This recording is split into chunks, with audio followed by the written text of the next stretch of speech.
Hey Rebels, I'm Rocky. And this is Regina, and you're listening to the Artist Rebellion podcast. Whether you're an established artist looking for that extra push, or a budding creative eager to make your mark, we have room for you here.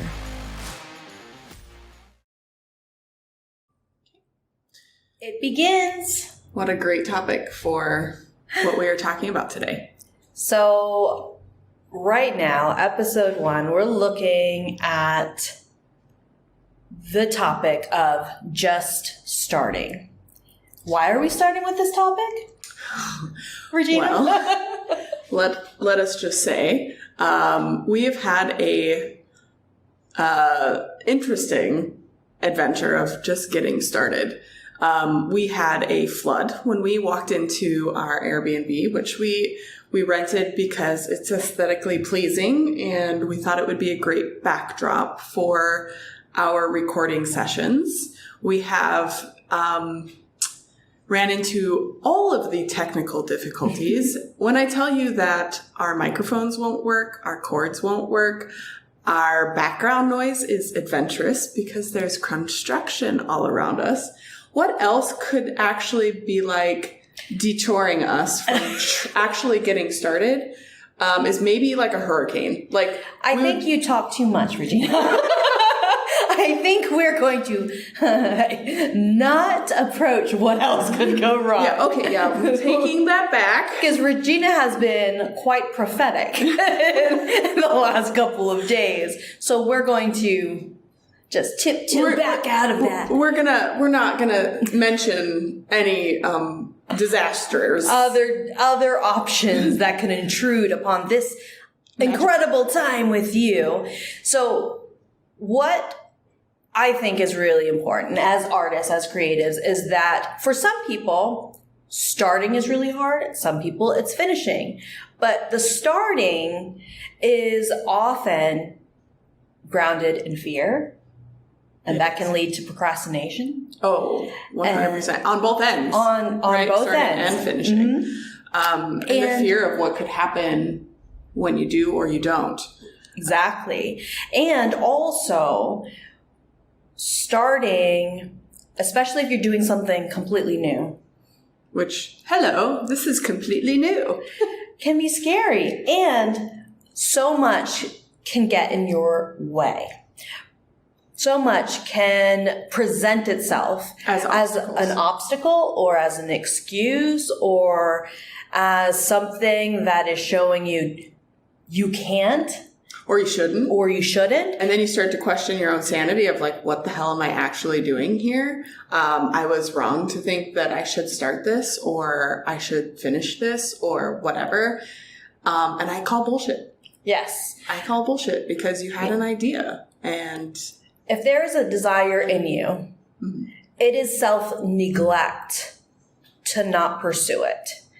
There is so much in the creative community, in the artist community, where we are fed ideas, where we have ideas and we feel fueled up and we feel excited and we feel like that energy, but then it gets diffused because of obstacles, because of self-doubt, because of fear. And what we want to tell you is just starting is power. It's power and it's fuel to the next step, right? And I think just that step alone of starting, just beginning, you should be congratulating yourself when you actually get in there and get it done. Even when you have a flooded place or when you are having tech difficulties or things aren't working out, the frustration level can detour you from actually like getting it done. And when you do like maybe it's like the bumpy road we come in on. Oh, right? Yeah. When you cruise over the bumpy road to get it done, right?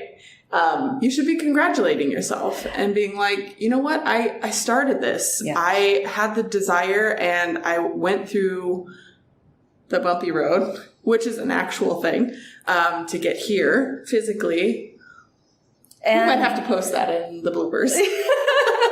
No. Oh yeah, so we definitely had a very bumpy road. That was just getting here. But that's the thing, is that so often when we have something that we're passionate about, we're excited about, whether it's writing a book or doing a certain art project, or it is getting into a gallery. Like, it can be at any point in your career something new or something to start, but you can feel crippled by self-doubt. And the best thing you can do is to not overthink it, to not try to wait for perfect circumstances, to not try to get every single person on board with your vision, because the person who matters most in that journey is you and your heart and the direction you want to go. And I think a lot of times with just starting, what's really hard is people see like the enormity of a project or a goal or a task, and it's crippling because it's so much. So big. But we have to honor the power of tiny steps, of small steps. Right. And if you're neurodivergent like me, then you know that it is really easy to lose focus. It's really easy to get derailed. And so to be hyper specific about what your little steps are will help you take action, because you're not saying, I'm going to try to have a solo art exhibition in a gallery. You're trying to say, I'm going to research 10 different galleries in my area. Mm-hmm. Break it down into tiny steps. Baby steps. And then attack. One by one. One by one. Cross it off. I don't know. I get super satisfied when I'm crossing things off a list. Absolutely. Like, when I see that strike through, I'm just like, oh, I'm a boss. That's I'm a boss bitch right there. I am so excited when I get to, like, I will write shit down that I've done just so I could cross it off. It is the joy of completion. Right. And it's like you actually see yourself moving closer. Right. And going back to the perfect circumstances, mm-hmm. right? There's no such thing. Like, we've been taught, I feel like social media has created this place of perfection, what everything would look like if it was perfect. I'm sorry, but we need to be real here. There's no such thing as perfect. There are no perfect circumstances. We can show you like this beautiful Airbnb, but all the circumstances to get to this point right here, right now. We're messy. And bumpy. Literally bumpy. Okay. Literally bumpy. But that's okay. It is okay. And I think it makes for a better story. Because when you go through that, you come out and you're like, I succeeded. I did that. I moved through that. And I pushed, and I had my vision, and I ate it up. I did it. Yes. I did it. And now we move on to the next thing. And I feel like it also, like, each big vision, when you complete one, you are like, it's almost like gaining confidence for the next one. Exactly. Right? You're like, I did that. So I can do the next thing. That's right. Exactly. But it's still, you'll still have fear, and you'll still have the inner bitch being like, please, bitch, are you serious? But you know what? You begin again. Right. Just like riding a bike. You get on the fucking bike again. Yes. You fell off. And you get back on. And that is going to be something we tackle in another episode, is failure. Absolutely. Absolutely. But when you start, don't fear failure, because failure is just information. Success, any successful person, any successful venture has had some experience of failure, and that's okay. Nice. Generally, the most accomplished people also have had the most collection of failures under their belt. So don't fear that. Don't shame yourself for that. Don't look at your past, at all of the perceived mistakes or missteps, and use that as evidence against you now. Right now, what you have to look at is, I have this desire, I have this goal, and I am enough to pursue it. Because apart from the behavioral stuff, apart from the like internal narratives, and apart from all of that that can get us stuck and paralyzed and crippled and self-doubt, there is also this side of us that may think, who are we to do this? Do I even matter? Does it even matter? Am I enough? And so one of the things that we want to tell you as people who have started our artistic journey without maybe the support at all times, without maybe the people to understand who we are and why we do what we do, we want to be the people in your corner to say, yes, you are enough. You matter. Your ideas matter. Your ideas matter. Your art matters. Your story matters. Your story matters. And we want to see you start. Right. Because after you start, the magic begins. Oh, yeah. Yeah, it's like the universe says, oh, she was serious. Yeah. She believes in herself. She has her own back.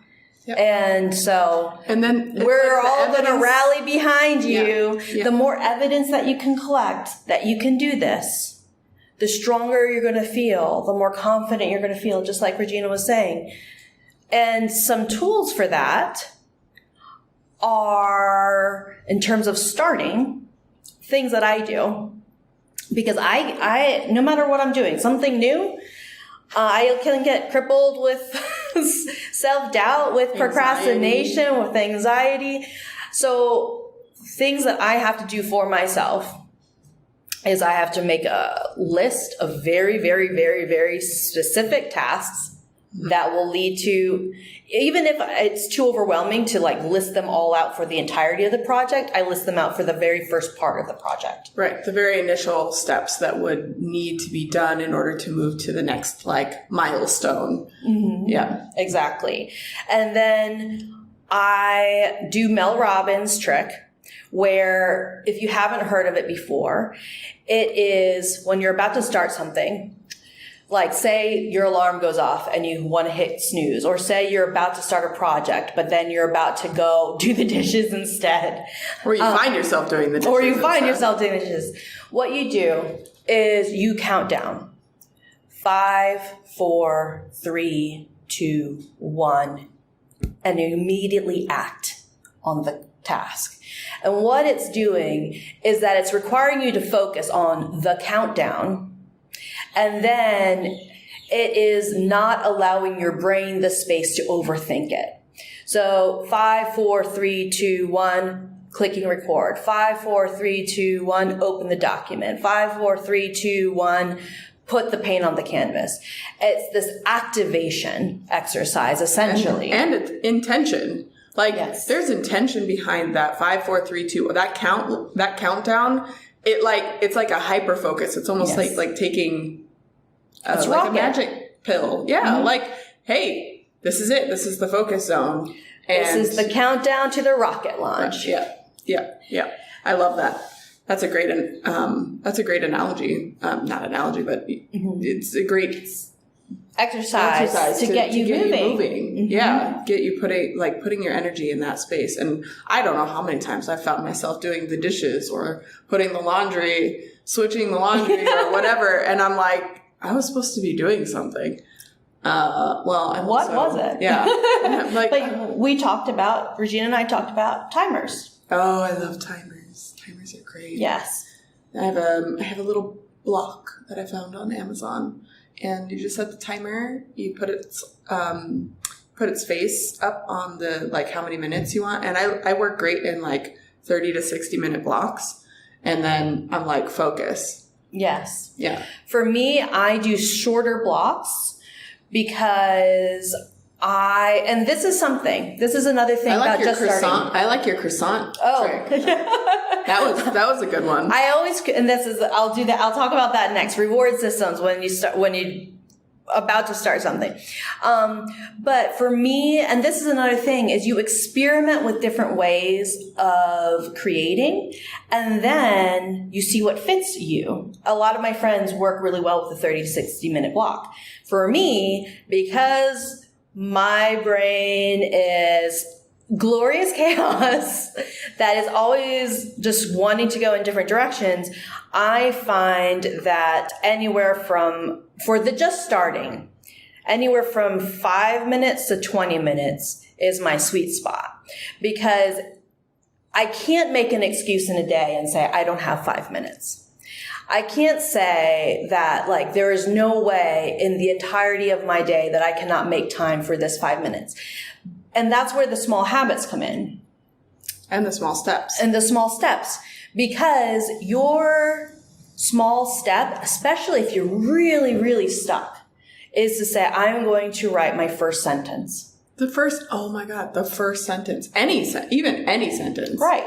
The first stroke. Of paint. The paint or opening the graphic design document. Yeah. Oh my gosh.